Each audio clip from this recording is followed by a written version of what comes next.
This video is brought to you by Audible. Where could you be right now if you weren't so lazy, if you were not procrastinating so much? Tell me. Comment what is it that you're really seeking. Again, you clicked on this video because you really should be studying right now, but you're feeling lazy again. And you're hoping for the answers, so let me get straight to the point. This is the final episode in a incredible 5-part series we've done on motivation to study, helping you to become a remarkable student in a scientific leaf. I've proven ways to overcome your laziness that I'm gonna talk about. Of this, number 1, be clear on what you want. Number 2, approach it with a cool and collective mind. Number 3, challenge yourself to do better every day. Number 4, create a sense of greater purpose of contribution. Number 5, build connections and powerful relationships. And the first of the 5 ways that you can conquer your laziness is choose excellence. The first step is a process that was often used in neuro-linguistic programming known as modeling excellence.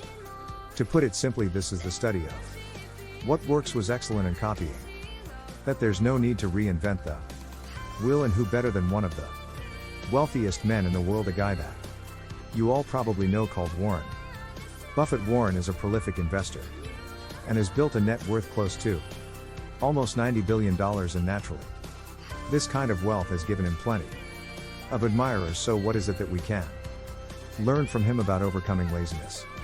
And the answer is, you need to be clear on what you're getting done every single day, but also within your lifetime, what matters and what doesn't. Warren uses a system that I like to call the 525 principle when it comes to setting these goals.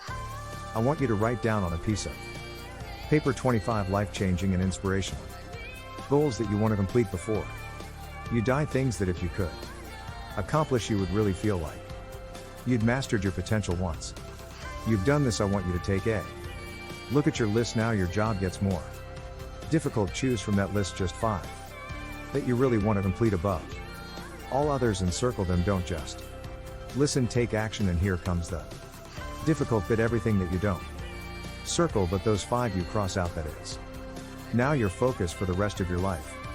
Until you get them done, you don't do anything else.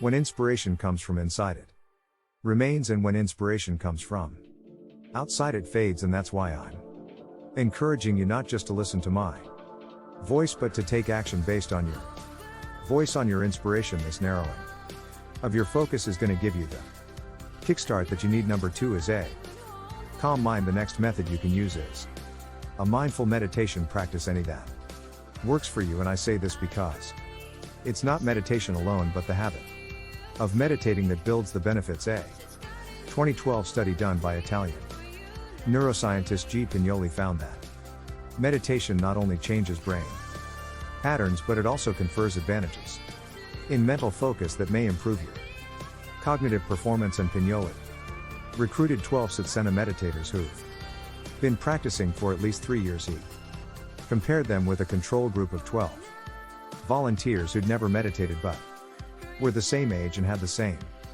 education level as the meditators. He then put each of them into an MRI machine to measure how their brain patterns were moving and functioning. What did he find? Compared to the non-meditators, the meditators had more stability in what's known as the VPMC, a region of your brain that's thought to be linked to spontaneous thoughts and mind wandering. In every test that he did involving mental focus, the meditators who had a consistent habit of meditating outperformed the control group on the task. Number 3 is choice. Maybe you're not lazy, but you're lost. A man convinced against his will remains of the same opinion. Still, did you choose to take on this work, this assignment, even if it was forced on you by your parents, your friends, your school, college, university? Did you take some time to make that choice your own? There is a concept known in the world of psychology called the locus of control, what we refer to when we talk about a locus of control in an individual is something that dictates not just your own laziness, but things like your attitude, your performance, and fulfillment from life. And what it refers to is an individual's belief system regarding the causes of his or her experiences, the factors that attribute To your success or failure there are two main types of control: the external locus of control and an internal locus of control. And if we take an honest look at your focus and procrastination today, is it based on externalized factors or internalized factors? Which one has greater effect? Which one has greater importance? If a person has an internal locus of control, that person attributes their success to his or her own efforts and abilities. On the other hand, if you have an external locus of control, you're constantly looking out the window instead of in the mirror. You're attributing through your success or your lack of it to luck, fate, and therefore it's less likely you're going to put the effort in. That's not to say that an internal locus of control is good and an external locus of control is bad. There are other variables that we have to consider.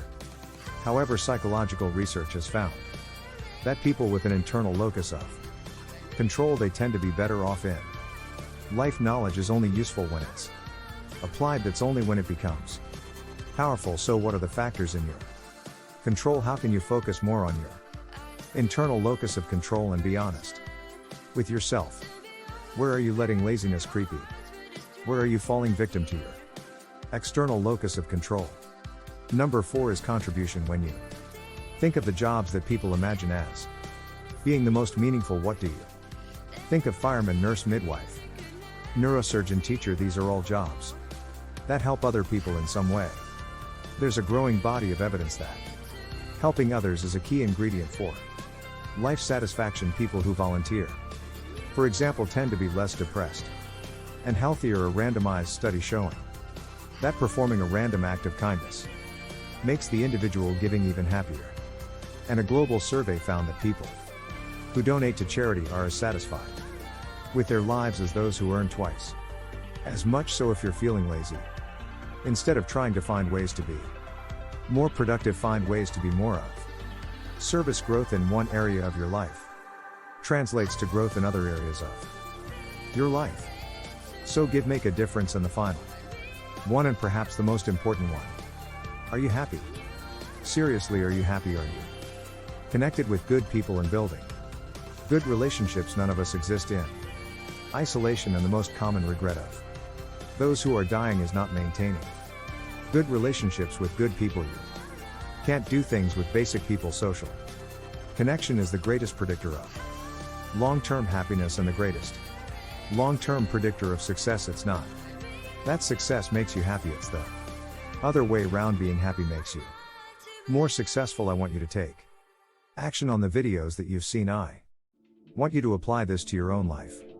And I want to end with the following quote: whatever the mind of man can conceive and believe, he can achieve. Number 1, be clear what you want. Number 2, approach it with a cool and collected mind. Number 3, challenge yourself to do better every day. Number 4, create a sense of greater purpose and contribution. Number 5, build connections and powerful relationships. And a special thanks to our sponsor for this video, Audible. Visit audible.com/motivation or text motivation to 500 to get your free trial and access some free audio books from their library of thousands and thousands of titles, as well as podcasts, wellness programs, and more. I would highly recommend you check out Happiness Advantage by Sean Achor, whose research I just mentioned in my final point. Visit audible.com/motivation or text motivation to 500. Thank you for being on this remarkable journey with us over the last year. My name is Geshe, and if you want more videos on self-improvement like this, subscribe to my YouTube channel by clicking the link down below. And make sure you follow me on Instagram for daily posts and stories at Geshe of the X.